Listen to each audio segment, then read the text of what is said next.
Fala pessoal, tudo bom? Hoje eu vou resolver uma questão da UERJ, discursiva, de 2017, sobre hormônios, mais especificamente sobre o ADH, que é o hormônio antidiurético, que é muito cobrado em provas. Essa fala o seguinte: os diabetes insípidos, que provoca sede excessiva, aumento da diurese e diluição da urina, pode se apresentar de duas formas. O DI central, que é causado pela deficiência no eixo hipotálamo-neurohipófise, e o DI nefrogênico, que é decorrente de problemas nos néfrons. Para a realização de um exame, 3 indivíduos, um saudável e 2 pacientes com DI, foram submetidos à privação de água. Essa informação é importante. Foram privados de água por algumas horas. Em certo momento, com a osmolaridade do sangue elevada, os pacientes com DI receberam uma injeção de um medicamento análogo, ou seja, semelhante, ao hormônio antidiurético, ADH. Analisou-se o volume da urina em função do aumento da osmolaridade do sangue nos indivíduos, antes e depois da adição do medicamento, e colocou o gráfico para te mostrar. Então, de rosinha é o paciente 1, de azul é o paciente 2 e de amarelo é o paciente saudável. A gente vê aqui que o momento que administrou o medicamento, o rosinha caiu, e aqui no indivíduo saudável, o volume da urina está diminuindo à medida que a osmolaridade do sangue aumenta.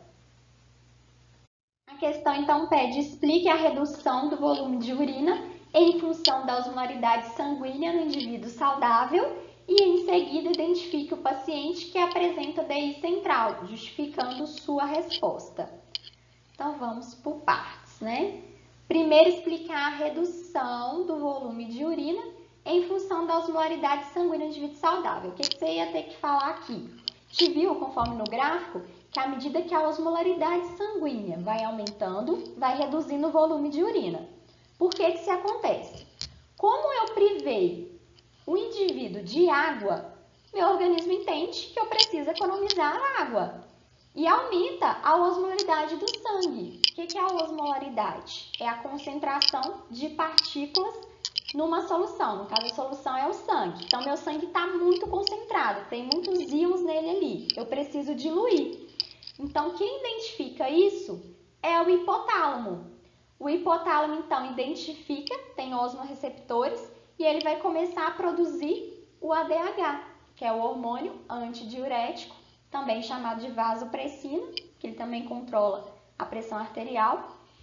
E com isso, ele é liberado pela neurohipófise. A neurohipófise, então, libera o ADH, que vai atuar sobre os rins, promovendo uma maior permeabilidade à água. Ele abre canais de água, são as aquaporinas. Então, há uma maior reabsorção de água. Se eu estou reabsorvendo água, a água está voltando para o meu organismo, eu vou excretar menos água. Com isso, então, reduz o volume de urina. Vai sair menos água na urina. Por isso que a gente fala que a urina é concentrada. Quando eu tenho o ADH atuando, maior concentração de ADH, a urina é concentrada. Diferente de um indivíduo, por exemplo, com diabetes insípidos.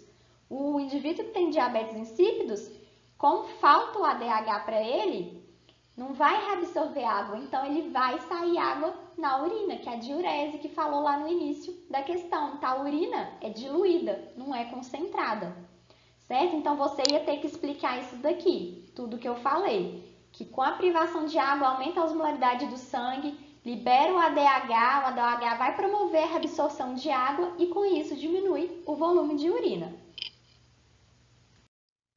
A segunda coisa aí que pediu então é identificar o paciente que apresenta DI central, justificando sua resposta.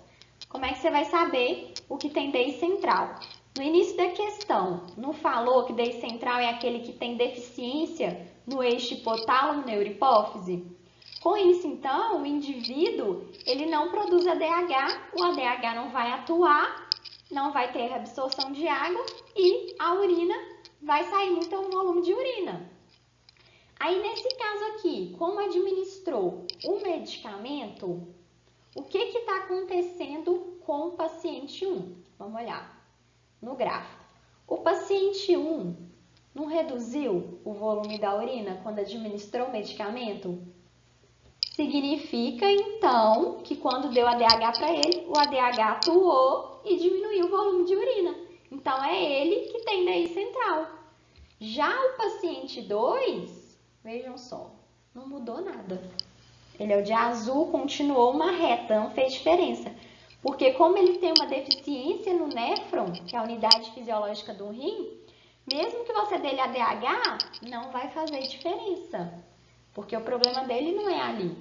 Tanto que ele até tem ADH, os níveis de ADH dele são normais. Então, para ele, se der ADH, não vai fazer diferença, paciente 2.